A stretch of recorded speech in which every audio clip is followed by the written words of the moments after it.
Hello YouTube, Sam here from youtube.com/onlivegamer for the New Boston, and in this tutorial we're going to be taking a look at dates. So in Visual Basic there is a class called date, and you can create objects of that and use that to get the current date. You can also format this in several different ways, so we're just going to make a little demo application that will show us what we can do with some of the date functions. So we'll select Windows Forms application and we'll set the name to dates. And once that's loaded, we'll come over here to our toolbox and we will add a button. So we'll just resize this a little bit and we'll set the text of button 1 to show date, and we will set the name to button show date. Okay, so now what we're going to do is we're going to go ahead and double click on show date. So what we can do is zoom in here a little bit first. So what we can do is create an object of the date class. So we'll go ahead and type dim current date as, and then we type date.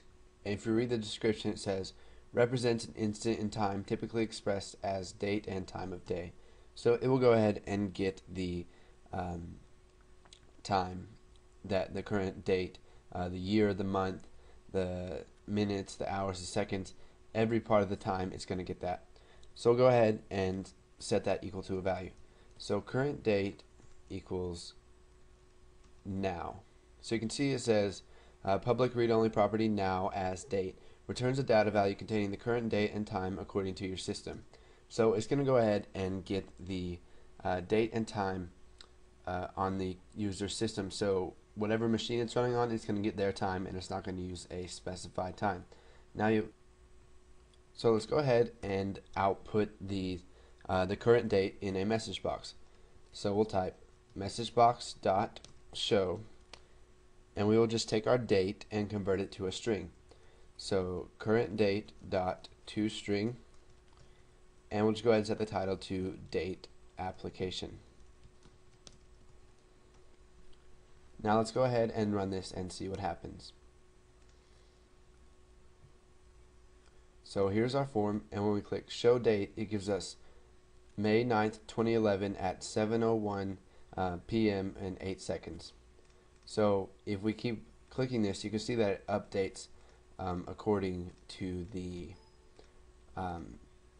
current time, because every time we click it, it creates a new date and sets it to now. So if we click it, it's got 28 seconds, wait a couple seconds, click it again, and it's got 31. Now what we can also do is we can convert the current date to another format. So let's say you don't want the month, the day, the year, and everything in there. So what we can do is we can type current date dot to short time string. So what this is going to do is going to convert it to a short time string, and what that means is that it's just going to show the time, 7:01 p.m.